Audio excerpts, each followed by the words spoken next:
सुधीर मुनगंटीवार बोलतायत, थेट तिकडे जाऊयात। ज्यामध्ये अ ब क वर्ग होते ते आजपासून रद्द करून सर्व वृद्ध कगावंत जे 50 वर्षापेक्षा जास्त वय आहे त्यांना आता 5,000 रुपये हे आपण मानधन निवृत्ती म्हणून देणार आहोत। यासोबत महाराष्ट्रामध्ये आपल्या फिल्म उद्योगाला चालना प्राप्त व्हावी म्हणून मराठी शूटिंग असेल, हिंदी शूटिंग असेल किंवा इतर प्रांतीय भाषेतलं शूटिंग असेल, आता महाराष्ट्रात चांद्यापासून बांद्यापर्यंत कोणत्याही सरकारी जागेवर सरकारी कार्यालयात शूटिंगसाठी कोणतंही शुल्क आकारलं जाणार नाही। निशुल्क हे शूटिंग त्यांना करता येईल। यासोबत वन विंडो सिस्टीम केलं जाईल की विविध विभागातून परवाने न घेता शूटिंगसाठी सांस्कृतिक कार्य विभाग माध्यमातूनच वन विंडो सिस्टीम केलं जाईल।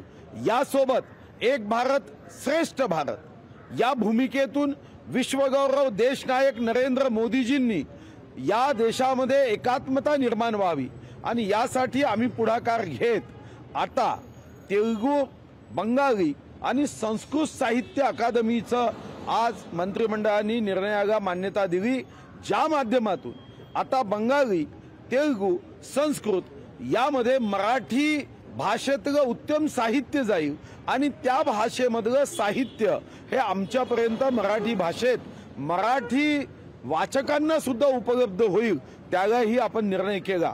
माननीय मुख्यमंत्री उपमुख्यमंत्र्यांना मी धन्यवाद देईन। 2019च्या अर्थसंकल्पात मी महाराष्ट्र ऑटो रिक्षा कल्याणकारी मंडळाची घोषणा केली होती, पण दुर्दैवाने 2 वर्ष 8 महिने उद्धव साहेबांच्या सरकारमध्ये त्या घोषणेची अंमलबजावणी होऊ शकली नव्हती।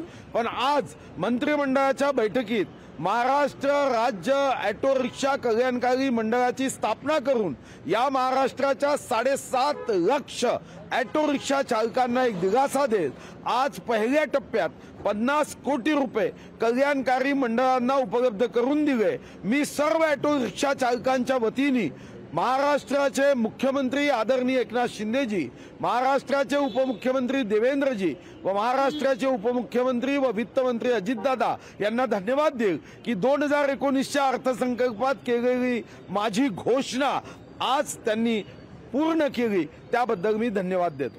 लोकसभेचे उमेदवार म्हणून तुम्हाला दिलेली आहे, दुसरीकडे तुमचे महाविकास आघाडीचे जे विरोधक आहेत त्यांच्यामध्ये प्रतिस्पर्धा जी सुरू झालेली आहे उमेदवार कोण या घटनेकडे कशा स्वरूपात मला त्यांच्यावर काँग्रेसमध्ये अंतर्गत कलह रोजगार सुरू आहे? नाही, मी साधारणतः काँग्रेसमध्ये काय सुरू आहे हे बघत नाही। माझी उमेदवारी ही माझी नसून जनतेची आहे।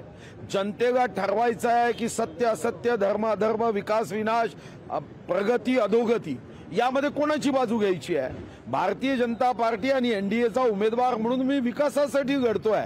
मला माझ्यासमोर खासदार हे 4 शब्द लागावे यासाठी मी निवडणूक लढत नाही।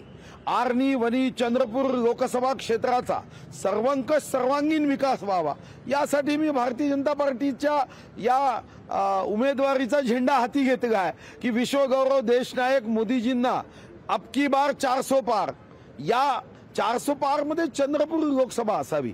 आता काँग्रेसमध्ये काय सुरू आहे, त्यांची उमेदवारी कोणाला असणार आहे, कोण कोण्या जातीचा आहे, धर्माचा आहे, रंगाचा आहे, वंशाचा आहे, वयाचा आहे, उंचीचा आहे, हे माझ्यासाठी महत्त्वाचं नाही। माझ्यासाठी एकच महत्त्वाचं आहे की चंद्रपूर, वनी, आर्णी लोकसभेचा आवाज संसदेत बुलंद करत या मतदारसंघाचा सर्वंकष सर्वांगीण विकास व्हावा। या मतदारसंघाचा गरीबों के सम्मान में, किसानों के सम्मान में, बेरोजगारों के सम्मान में, महिलाओं के सम्मान में मी पूर्ण शक्तीने आवाज लोकसभेत बुलंद करावा यासाठी ही निवडणूक लढवतोय। आणि योगायोग असा आहे की मी जे राज्यगीत निवडलं दिल्लीचेही तख्त। लोकशाही मराठी ऐका, पहा, जागरूक रहा।